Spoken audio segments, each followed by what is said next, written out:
आपल्यावर टीका करण्या एवढे राज ठाकरे मोठे नाहीयेत, त्यांनी फक्त टोलवर बसून पैसे मोजावे असा टोला गुणरत्न सदावर्ते यांनी राज ठाकरेंना लगावला। तर दुसरीकडे सदावर्तेंना स्वतःचं काहीच अस्तित्व नाहीये असं म्हणत मनसेच्या यशवंत किल्लेदार यांनी सदावर्ते यांना प्रत्युत्तर दिलंय। ते काय जावं येत काय, ते कॅमेरे लावलेत, ते ह्याच्यावर किती खनखन खनखन खटखट खटखट खट नोटा मोजल्या चालल्यात हे बघण्याला ते कोण आहेत? त्यांचा राज ठाकरे काय मालक झालाय का? राज ठाकरेचं कर्तृत्व काय, राज ठाकरेची पार्श्वभूमी काय, असं बोलायला गेलो तर खूप बोलू शकतो। आज तो वेळ नाही, आज तो विषय नाही।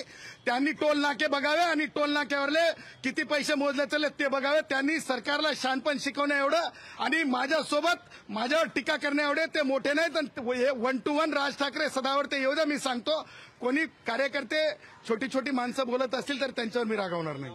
कोण आहे ते सदावर्ते? मूर्खाच्या नंदनवनात फिरणारा हा माणूस, स्वतःला स्वतःचं काही स्वतःचं एक अस्तित्व नाही। ते वेल्डिंगवाल्यांचे चष्मे घालून फिरतो, एक सर्कशीतला तो जोकर असतो त्याप्रमाणे त्याचा वावर असतो। अशा मूर्खासार माणसाच्या प्रतिक्रियेवर प्रतिक्रिया देणं हेच खरं स्वतःचा इन्सल्ट करून घेण्यासारखं आहे। मूर्ख माणसा, तुझी स्वतःची पात्रता आहे का राज ठाकरे साहेबांच्या समोर उभं राहायची किंवा बोलायची? कुठल्या गोष्टी करतो तू? लोकशाही मराठी ऐका, पहा, जागरूक रहा।